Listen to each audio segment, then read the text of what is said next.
Hi, it's me again with Corel Draw tips and tricks, and I was waiting for that other video to load that I just did with dotted lines or dash lines for a font. And I thought this would be pretty cool. This is a transparent box where it would engrave the black and not engrave the yellow. So how did I do that?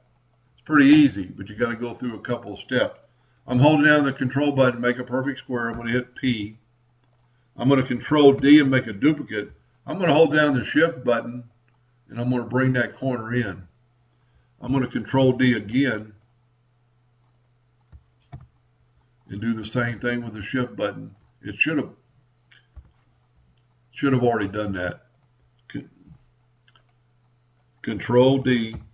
Sometimes I don't hit it, and then he'll hold down the shift and bring it in.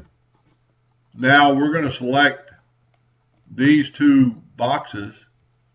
We're going to go to, notice we got a hairline outline. Let's make it 8 points. Let's make it black, doesn't really matter. But here, go to your dotted line, and I just created one at the very bottom. And look at that. Now, you can't do anything with that because this is not a fill, it's an outline. So here's the key, go to Arrange and convert it to an object. Now it's a fill and not an outline.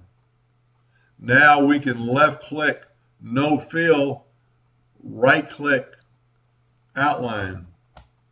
Now we can take our Smart Fill tool and fill that in.